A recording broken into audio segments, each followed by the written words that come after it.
Canada's political landscape is in a deep state of flux. The minority government led by Justin Trudeau's Liberal Party is hanging by a thread. Trudeau has been forced to resign in disgrace.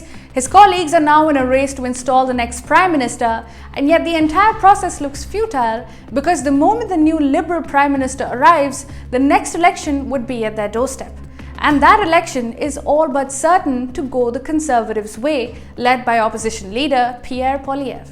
This brings us to the question: how will the next Canadian leadership approach its relationship with India? Will it heal the deep wounds inflicted by Justin Trudeau, or will it continue on his path to burn bridges with India? This is Shubhangi Sharma for CNN News 18. Let's dive in.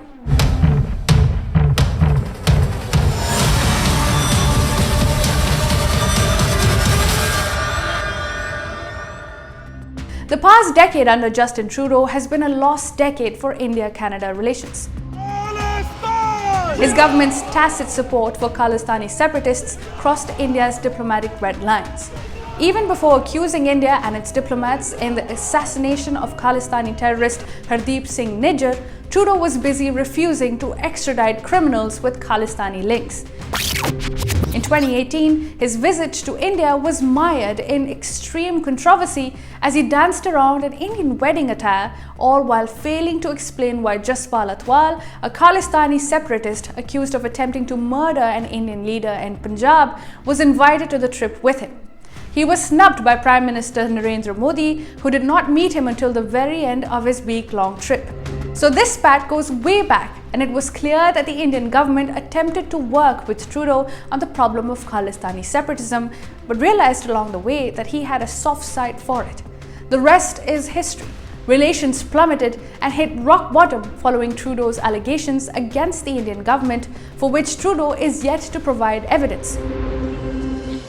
With India pulling out its diplomats from Canada and expelling top Canadian diplomats, relations are now in deep freeze for as long as Trudeau is around.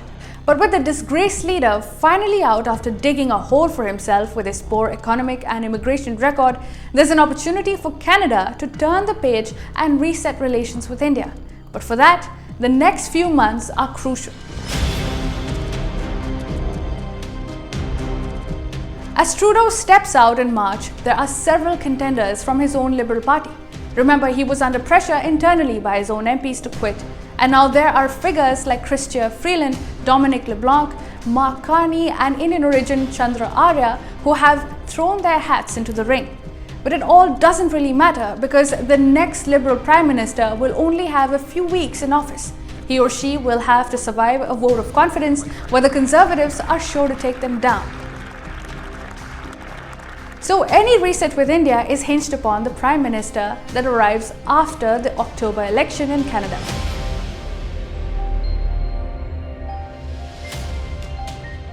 This brings Pierre Poilievre into the picture. He is the leader of the Conservative Party, and according to every poll, he is going to win by a mile.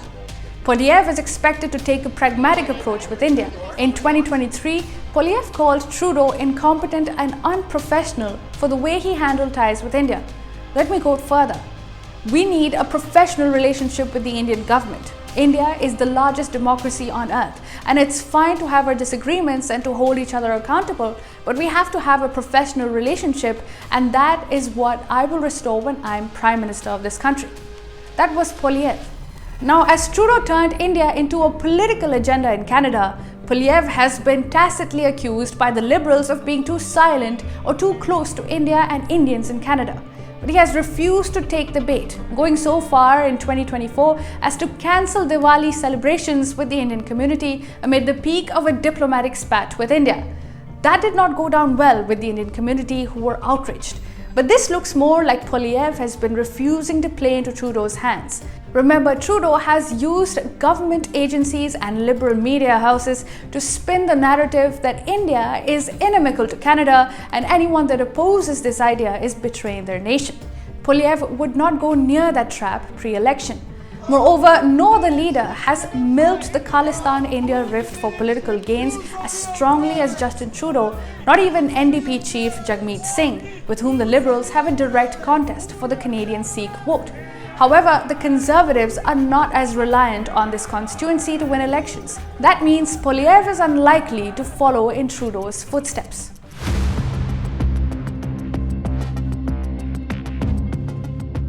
Now, the Conservatives have a decent record when it comes to working with India.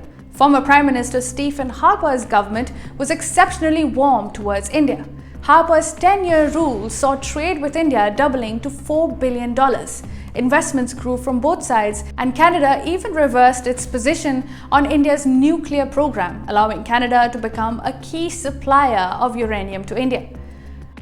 But most importantly, Harper understood India's sensitivities and even apologized on behalf of the Canadian government for the bombing of the Air India Kanishka flight. Remember that in 1985, Khalistanis carried out the largest terror attack in Canadian history by placing a bomb in the plane, taking the lives of all 329 on board.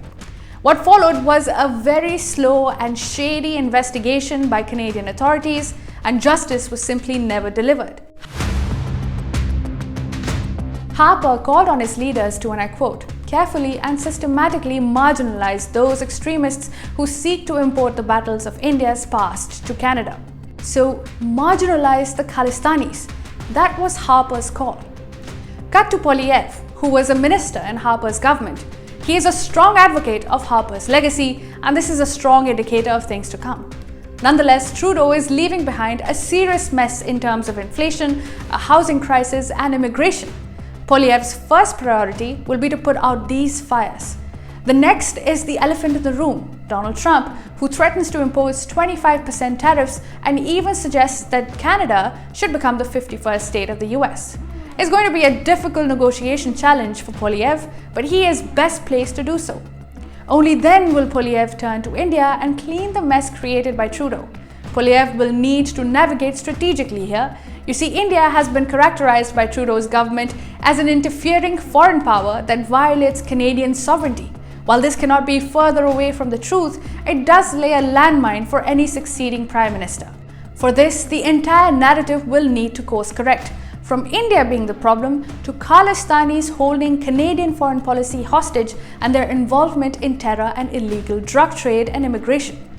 Free trade negotiations scuttled by Trudeau can come back to the fore, offering endless opportunities for both Canada and India. Plus, India will be working closely with the new Trump administration through the Quad, the signs of which are already apparent, with the Quad being the first major multilateral engagement and India being the first bilateral engagement of the Trump administration. So it is likely that Poilievre will actually look at the big picture, and it is unlikely that he will swim against the tide and continue hostility towards the Indian government. In fact, I suspect that Poilievre will enjoy dismantling Trudeau's checkered legacy and freeing Canadian foreign policy from the clutches of Khalistan and other vested interest groups. This leaves tremendous scope for a reset in India-Canada ties, and it can only be achieved with patience and common sense.